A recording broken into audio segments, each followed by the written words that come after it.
Grab your drinks and have a seat. It's time for serial killers.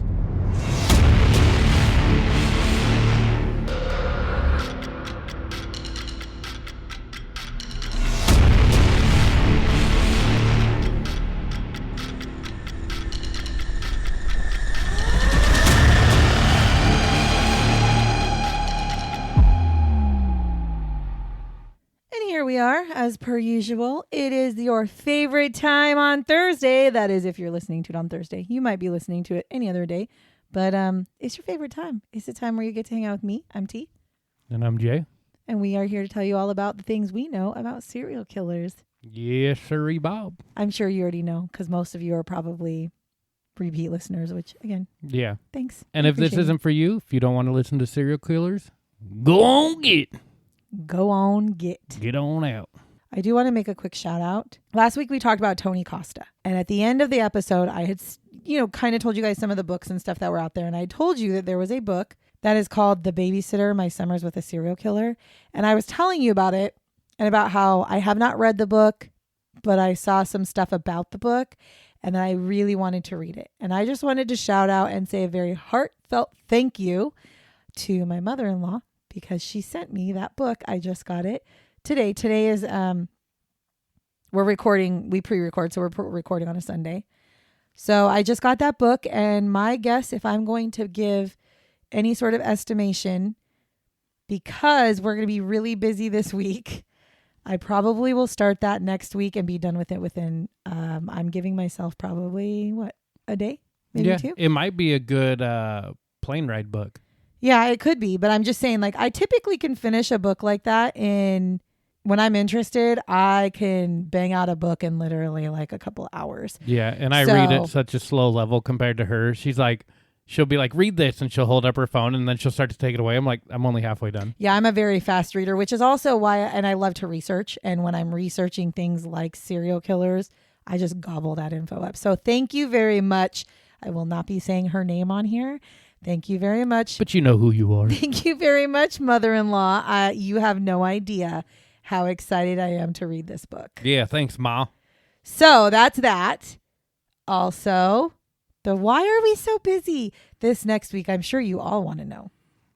Well, because I have to, as you know, I have a second podcast with my daughter.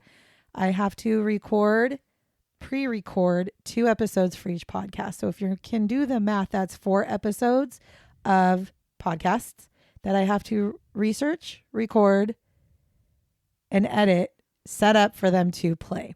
Now, why would that be? Because we're going to Disneyland. Because we're going to Disneyland.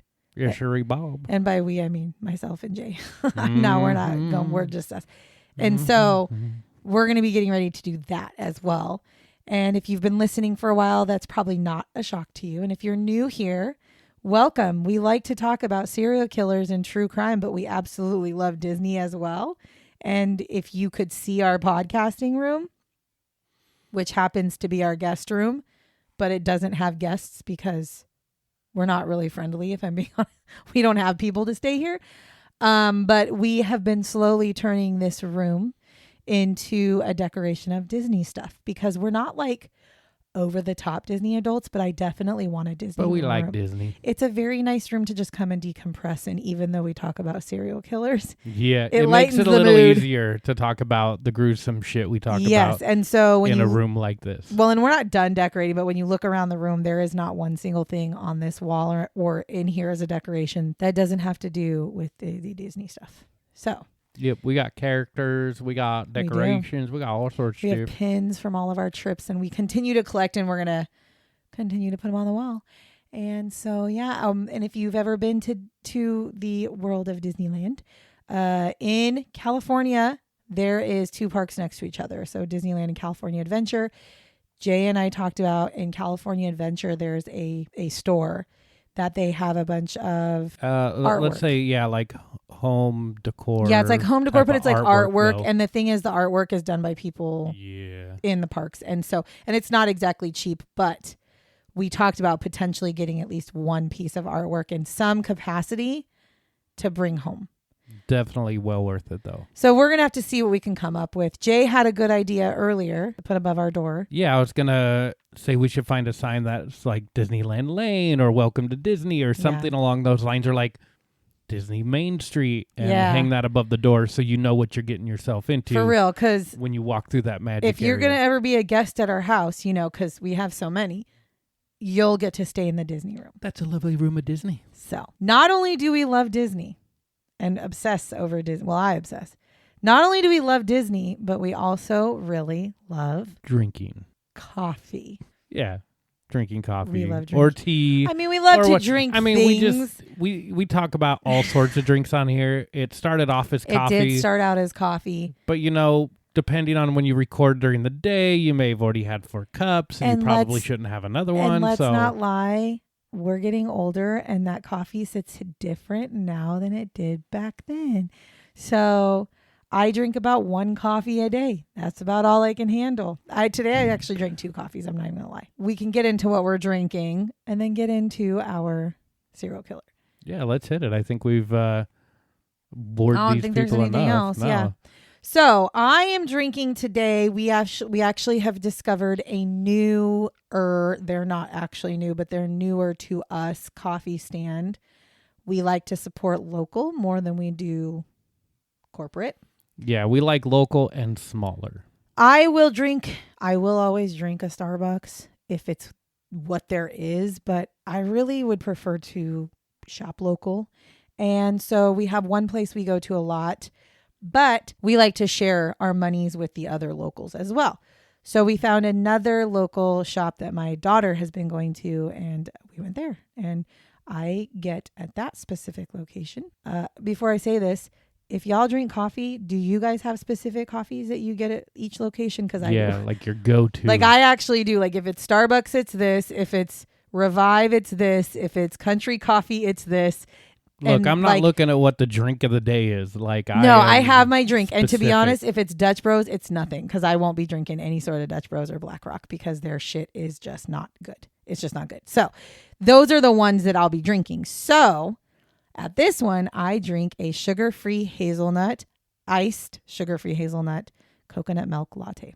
That's what I drink there.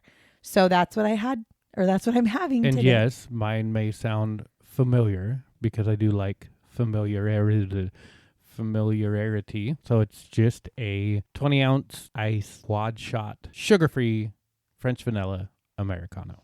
And for those of you who are really like coffee people, I will say this. You can tell a good coffee stand or coffee shop based off their Americanos. If you go into a coffee shop and you cannot drink their Americanos because they don't taste right, their lattes won't taste good either. Like if their shots aren't being pulled correctly or whatever, if they don't make a good Americano, you might as well kiss the lattes goodbye because they're not going to taste good either. So when we went the very first time, he got his Americano and he's like, actually, this is pretty okay.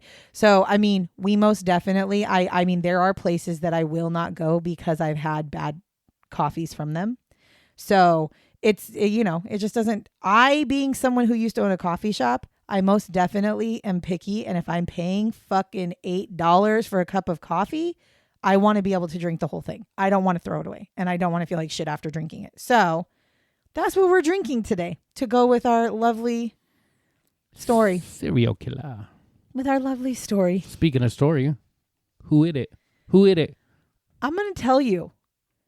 So again, as you know, I pull these randomly out of my serial killer book. I have 2 of them and I just randomly pick. And I will tell you, I do them in increments of 10. So like this is episode 60. So after I finished researching this episode, I went back into the book. Actually, our son did. And he picked all the next 10. Like he just randomly picked, But this one, when I picked it, I had zero idea that it was a female. I had zero idea that she was a female because in this serial killer book, the way it is it shows their name and then it shows like a drawing of them. So you don't actually see like a real life picture. It's like a sketch of them. I thought this was a male until I started researching and realized this is a female serial killer, which we don't do very often. And this is why I struggled. But as soon as you got to how they killed, I'm sure you could. Of course. And for anybody listening out there, I'll give you what's a pause. the one? Yeah, hold on. One guess. What do majority of women killers, not even serial killers, what is one of the telltale signs that the woman is a killer? We'll give you a couple seconds. Like a 1 second pause. Okay, And the answer is arsenic. So if you hear arsenic, it's most of the time a woman because that just seems to be what these women kill with. But the name of this woman is Judiás Buenoano. Now, Judiás to me sounds more like a male name. However, she went by Judy. So we're going to call her Judy in this episode. But so we are talking about a female serial killer named Judiás Buenoano. She did have some nicknames. Her nicknames were Judy Welty, Judy, and the Black Widow. Ooh. It's had like every female serial killer, though. It's like, no, you're Black right. Widow. You're right. Like, come up with something better. Only the female serial killers who kill their husbands. Yeah, right. Right. She does have 3 victims. Now, the murder dates are 1971 to 1980, and the location of these murders was Florida and Colorado in the United States. Her method of murder was arsenic poisoning and drowning. And the characteristic of her murders were money motivation. She did this for money. So here is Judy. So Judy was born April 4th, 1943, and she was actually born under the name Judiás Welty. She was born in Quanah, Texas, and she was the third of 4 children. So it was in like a bigger family. Now her father was a farm laborer, and her mother, I think her mother kind of like stayed home. However, she told people that her mother was a member of the Mesquite Apache tribe, which later is found out that this tribe does not exist. So that's a lie. Now, Judy also did not have a very close relationship with her mother because when she was 4, her mother died of tuberculosis. I almost feel like she told people about her mom being like Native American to like, I don't know why, maybe cool factor. And her mom was not alive to say yay or nay to it. Or maybe it was her way of just like, maybe the area she lived in, there was a lot of Native Americans. Maybe, and she was just trying to fit in. I don't know. They don't explain why the fuck she would lie about that, but whatever. Now, at this point, after Judy's mother passes away, Judy and her younger brother are actually sent to live with her grandparents. So I'm not sure if it's the maternal or paternal grandparents, but she is sent away with her younger brother to these grandparents. And her 2 older siblings are actually put up for adoption, which sounds so backwards to me. I mean, I would not put my kids up for adoption regardless. However, if your 2 older kids, wouldn't you want them to stay with the grandparents and the younger ones who may not remember as much be adopted? I don't know why that was the way it was. Now, her father does go on to remarry, and he moves to Roswell, New Mexico. Now, at this point, after he moves to Roswell, he actually goes and takes Judy and her brother and takes them with him to his new home with his new wife in Roswell. But the thing is, he can't obviously take his other kids because they were adopted. So now they're not his kids. Yeah. Now, Judy does tells people that she was a product of an abusive childhood at the hands of her father and her stepmother. She says that she was starved, she was beaten, and she was forced to work as a slave for long hours of time. He was a farmer, so to be fair, I'm not going to discount what she's saying. There is a good chance that she was mistreated. There is a good chance that she was slave labor because she was a child, probably working on a farm without getting paid. And probably, I mean, if she was really abused, she was probably withheld food for work type stuff. So yeah, I mean, I could see it. Now, at the age of 14, she actually ends up attacking her father, her stepmother, and her 2 stepbrothers with hot grease. This actually lands her in prison for 2 months at the age of 14. Now, when she was released from prison, she literally chose, this was it. They said, we will release you from prison after 2 months. You need to either choose to go to a reform school or you need to go back to your family and fucking live your life. And she said, reform school it is. So she obviously... shit was going down. And for those of you who have not been here very long, Reform schools, in my honest opinion, I say this about juvie, and I've said it a million times, and I say it about reform schools. They are absolutely not productive. So choosing a reform school over your own home tells you everything you need to know about where her home life was. Well, and the sad part is they could be. They could be. If they were done correctly, right, and done with people who actually gave a shit about the kids that were put there to want to try to help them make a difference in their life, sure. However, unfortunately, reform schools, juvenile detention centers, a lot of them are now for profit. So they unfortunately make money off of how many kids stay in their system. So there's that. Now, she does end up graduating from Foothills High School in Albuquerque in 1959. And by 1960, she's actually working as a nursing assistant in Roswell under the name Anna Schultz. So she's changed her name for whatever reason. She's working as a nurse's assistant. Now, the following year, she ends up giving birth to a son named Michael. Now, the thing is, nobody knows who the father of this son was. She didn't tell. She didn't care to tell. She was just like, cool. Now, again, this is 1961. So she's 18 years old, gets pregnant with somebody who she refuses to name and says, like, I don't want him to help. I don't want him to have anything to do with this baby. And she has a baby. Basically a sperm donor. Donor. So fine. Nobody knows who that father is, but she did keep the baby. She kept the baby. Then in 1962, so a year later, she meets a man named James Goodyear and she marries him. And he's a sergeant in the U.S. Air Force. That's not really a bad deal. Not bad. He's a sergeant. He's got his shit together. He also was willing to take care of Michael. He even got to a point where said he'd be willing to adopt Michael and raise him as his own. And they were together for quite some time.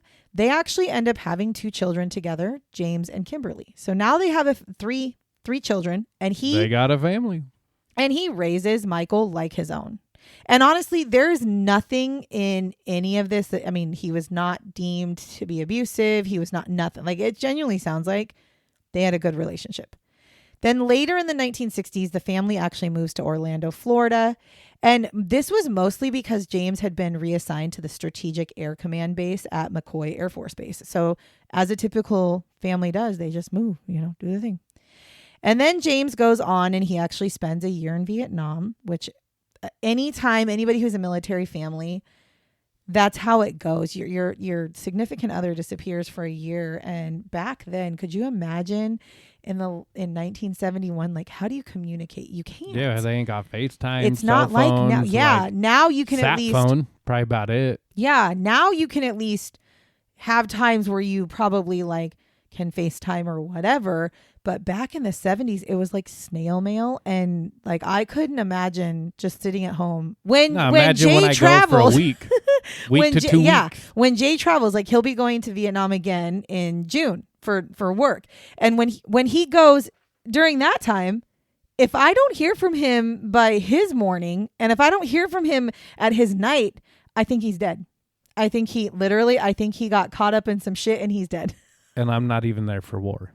No. Or any type of fighting or any type of military. He's literally there. And most of the time when I don't get a hold of her, it's because I'm in the market buying some bootleg shit. Or he's eating dinner with coworkers. Or he's just like, to be fair, the time difference is so hard that he'll have to stay up super late to talk to me, and it's super early here. And so I'll have to get up like extra early. He has to stay up super late for us to even have like a 5-minute conversation. So sometimes this last time that he went, he would fall asleep.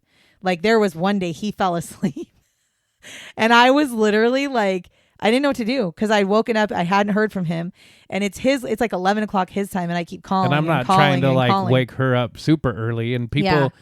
For the people listening to this who have traveled and have to deal with extreme jet lag, like, yeah, you're exhausted. Yeah. So I could not imagine not having that solid conversation. I mean, even my parents, my dad was he traveled for work too. And I can remember as a kid, like my mom talked to my mom, he would like travel and then he'd call like once a night, and it'd be like for a few minutes. There would even be some days where he didn't call at all. And it's like, I'm looking around like, if I don't hear from him every day, He's dead. Like in my brain, he's dead. And then I kill him if he's not dead. So it's just such a weird thing. So then, thing. like, if I've gone a long time without calling her, I'm like, do I just play this off because I'm dead either way? Like, yeah, it gets pretty. I mean, I don't know, when your person that is your chosen person travels and leaves, you always worry that they're not going to come back. So it's scary. So I couldn't imagine sending my husband off to the Vietnam area for war or anything that has to do with military. yeah, I think what's worse is the flights, because it's like 12 hours on a plane. You're not hearing from somebody. Yeah, the flights scare me. I will watch his flight track like a hawk.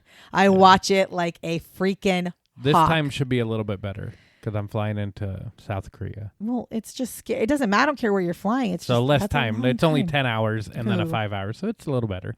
Anyways, so off track. So anyway, so off he goes to Vietnam in 1971. And then he comes home. And when he's home after a year, whatever, life is fine. Everything's good. But a few months after he returns, he starts to get mysteriously ill.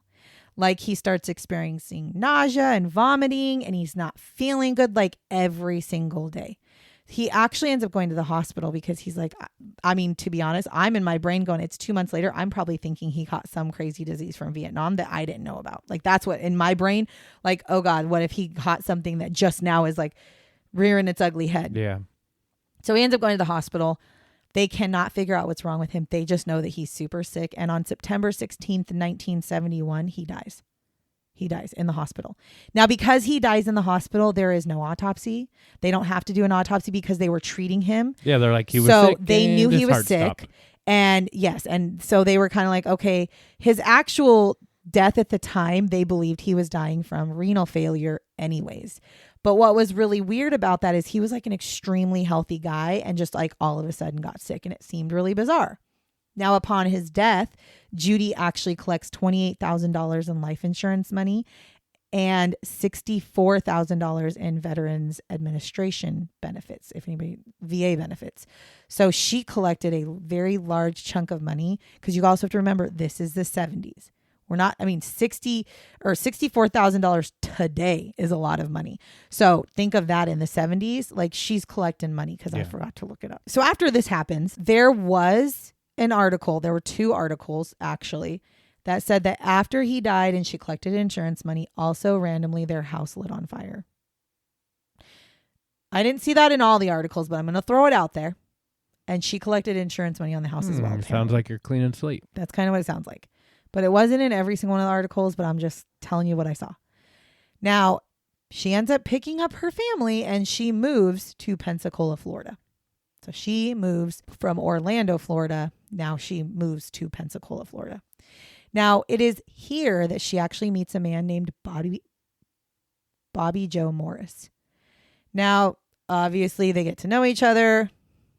One thing leads to another. Judy ends up moving in with Bobby. Now, the thing is, Bobby is not from Florida. Bobby lives in Colorado.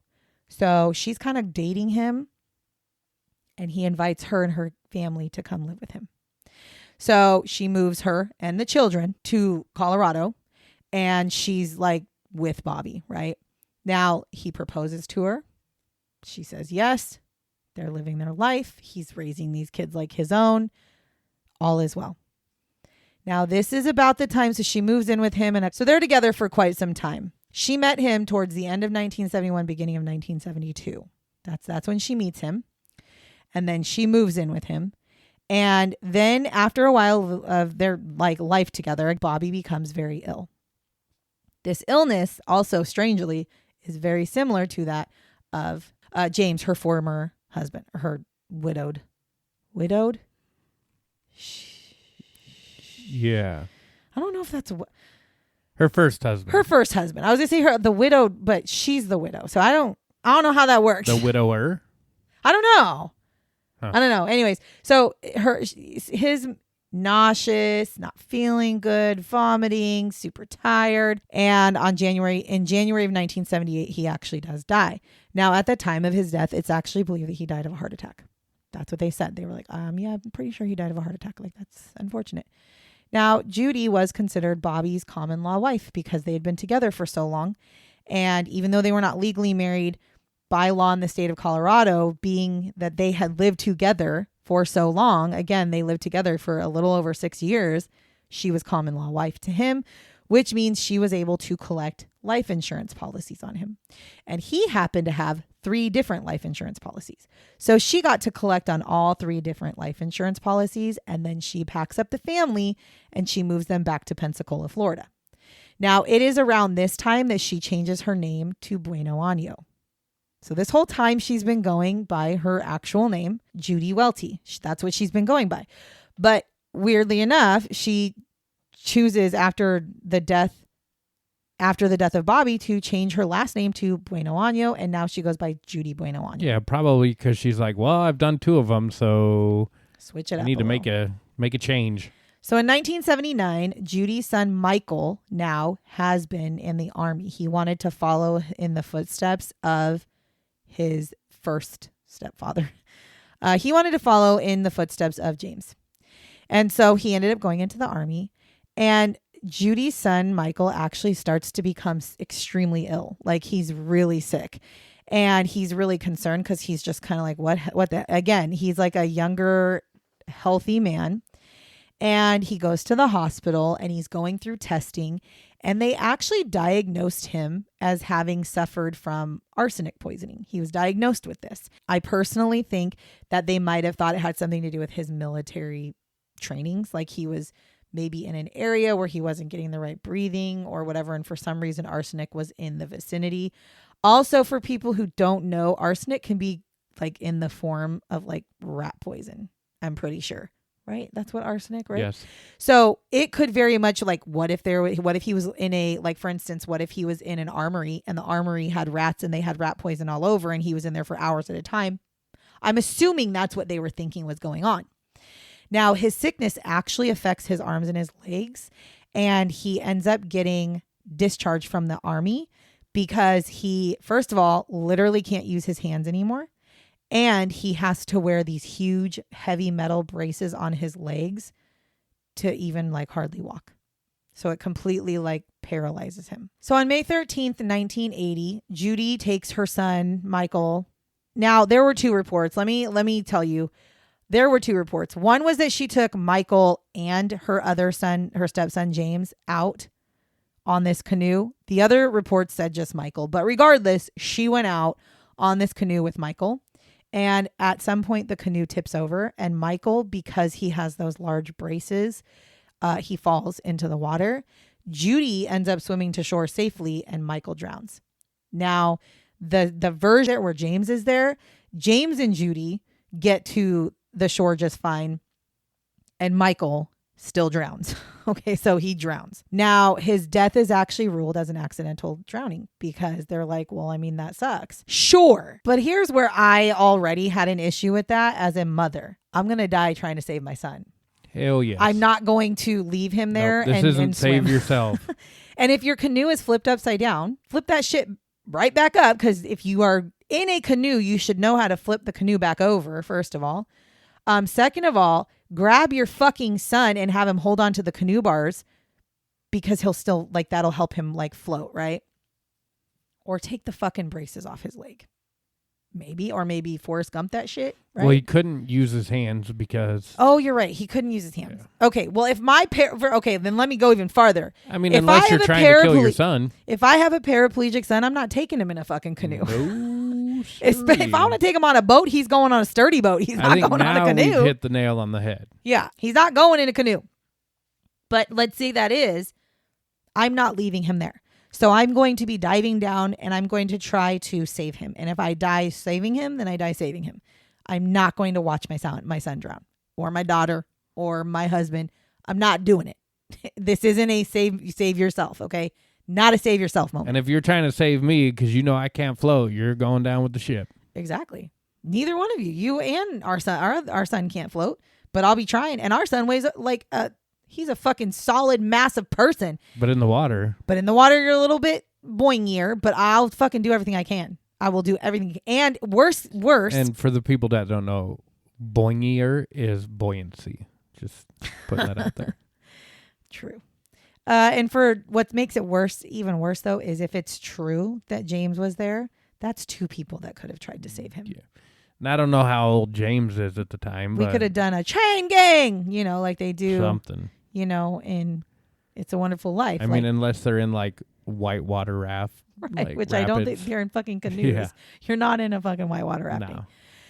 So anyway, yes, it's how'd ruled. the boat tip? Well, I was rocking it back and forth. Right. So it's ruled an accidental drowning. However, Judy goes on to collect even more money. She collects $20,000 from her son's life insurance policy for his death. That's the other thing. I would not be collecting money off my children's death. That just seems so weird to me. Now, after the death of her son, Judy actually takes the money that she made, because I'm assuming, they didn't say it, but I'm assuming he's also military and he was discharged. So he probably also had VA benefits and she was probably his beneficiary. So she got all that too. So she takes this money and she opens up a beauty salon. She also starts dating a man named John Gentry. Now, in October of 1982, the 2 end up getting engaged. So 2 years after her son dies, she meets this man and she gets engaged. Now, on December of 1982, so they got engaged in October. And so in December of 1982, John begins to feel ill. Now, he had been taking a special vitamin. That's 2 words that's hard to say next to each other. Feel ill? Feel because I was going to say feel ill when I'm like, feel ill. That's not right. Feel ill. Feel ill. Yeah, he started to get sick. God dang it. Yep. Damn it. He got sick. Okay, just leave it at that. So he starts to get sick. And he had been taking a special vitamin that Judy had told him to start taking that was supposed to make him feel good. Oh, I wonder if that vitamin was vitamin A for arsenic. So he's been taking this and he's like, I'm not feeling good at all. As a matter of fact, I'm feeling really fucking terrible. So he ends up going to the hospital because he's like, I fucking don't feel good. Like, I feel like throwing up all the time. I have 0 energy. I feel like I'm dying.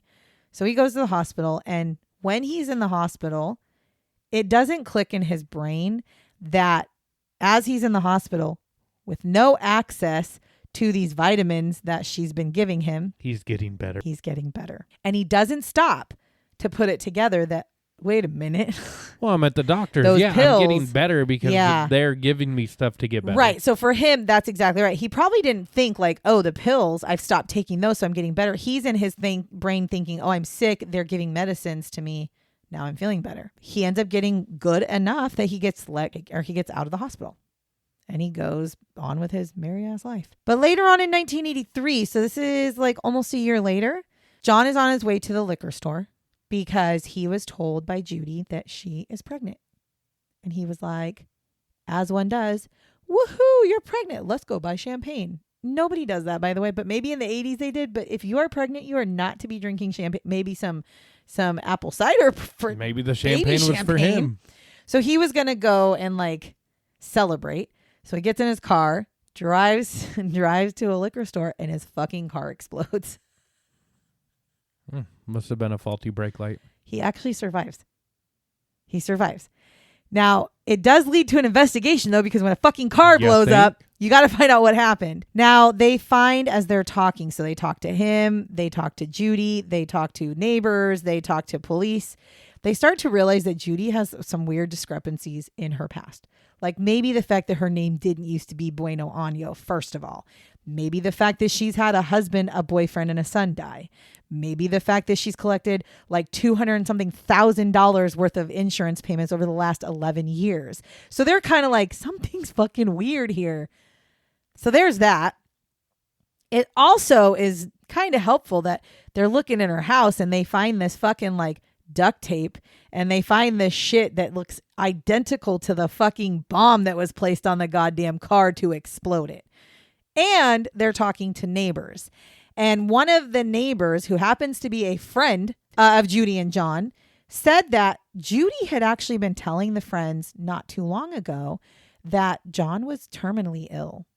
And that she was, she knew that basically he was going to be dying at some point. Because oh my God, what does he have? A case of the exploding cars.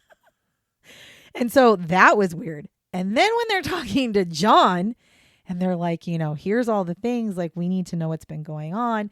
And they ask him about the fact that he had been in the hospital because he was sick. And he was like, yeah, my wife had given me these special vitamins to be taking.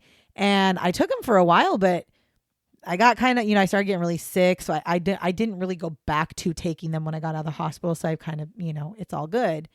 And they're like, what do you mean special vitamins? He's like, no, she got these vitamins and, they're supposed to help me get, build up whatever it was that she fucking told him. So they said, do you have any of these? He's like, I don't, but they're probably at the house. So they go to the house and sure as fuck, they find these pills and they take the pills. They bring them to testing and find out they had tested positive for arsenic and formaldehyde in these pills that she was giving him. Yeesh.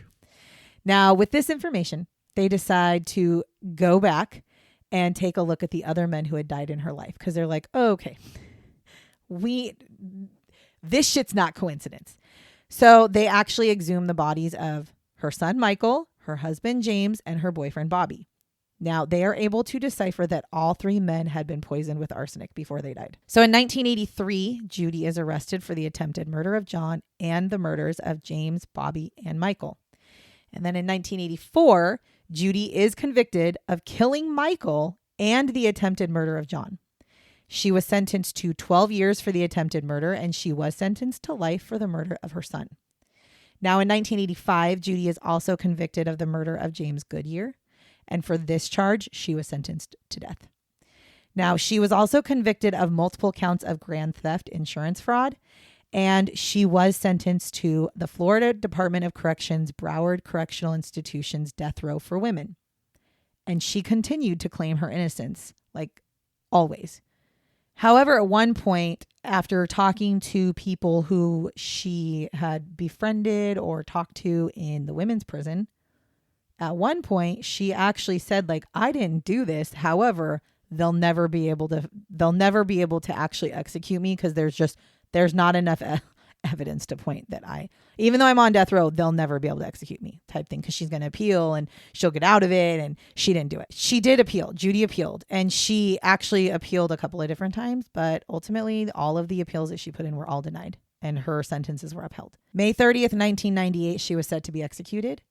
During the last day prior to her execution, she actually spent it with her children and a cousin. She literally spent the day eating chocolates and watching hunting and fishing on TV. And then on May 30th, 1998, Judy Buenoano was executed by the electric chair. Her last meal was asparagus, broccoli, strawberries, and hot tea. Her head was shaved, and she was put into the electric chair at 7 a.m. For those of you who don't know, you have to shave their head. Anybody, it's not just women. Men also have to have their head shaved because if not, their hair can light on fire. So they have to shave their head. She was brought in, and the consensus is she didn't want to go. So she was carried. I mean, she weighed she was tiny. They basically picked her up and carried her to the chair. She had her eyes closed when she was brought in and never opened them once. She refused to look at witnesses. She refused to look at anybody in the room. She was asked if she had a final statement. She said, no, sir. She kept her eye. Again, she was talking to them with her eyes shut. And the electrocution lasted 38 seconds. And she was pronounced dead at 7:13 a.m. Damn. Also kind of a gross fact. I'm just going to throw it because I read it and I was like, one of the witnesses said that when the because they flip like a thing to turn on the electricity, they said it was it was a 38 second shock, but they said smoke rose from her leg. That's creepy. I know. That's what I thought too. So that is the story of Judy Buenoano. Would you I don't have a ton, but would you like the shots that I have? It's what we listen for. So you know how Judy changed her name to Buenoano. Well, Judy changed her name after killing her boyfriend. And what the rumors are is that she changed it to Buenoano because Buenoano is actually a grammatically incorrect Spanish translation of Goodyear, which was her first husband. Buenoano. If you separate those words out, bueno is good in Spanish, año is year in Spanish. So she took her first husband's last name and did a grammatically incorrect, but still Spanish version of his name.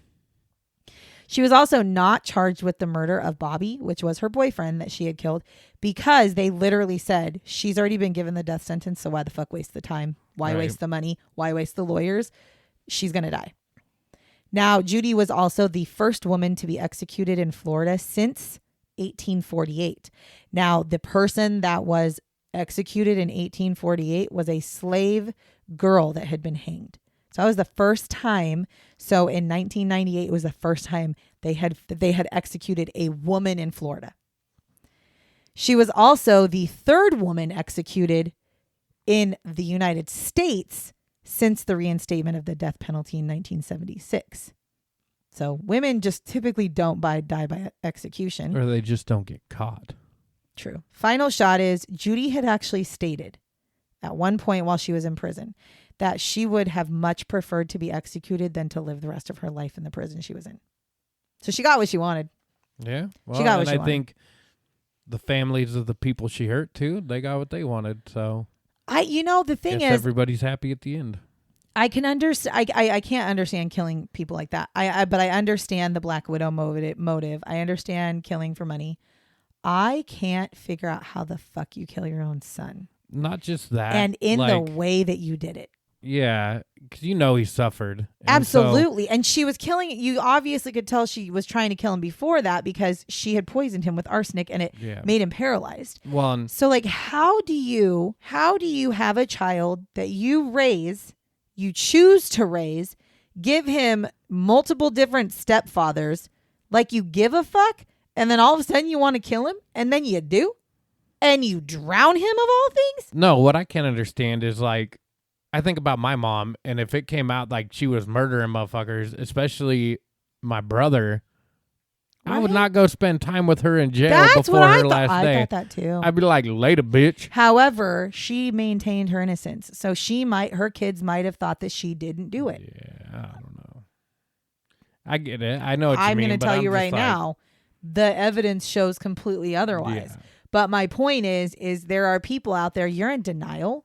This is your mom. Especially because two of those kids, she killed their fucking dad. Yeah. Like she killed their father because two of those children she had with James Goodyear. So how do you look at somebody who killed your father and be like, no big deal? Like, no, I don't understand. Although I will be very vocal in saying that I do know that there are people who go through massive amounts of therapy and religious counseling to find forgiveness. And maybe that's what they did. Maybe for them, they found forgiveness enough that they could spend some time with her before she died so that they didn't live with the guilt of whatever, Yeah, it doesn't mean they talked her up to that point. It might have just been like a one and done. It could have just been like, you know what? Or whatever. Exactly. Yeah. Because at the end of the day, she's still their mom. Yep.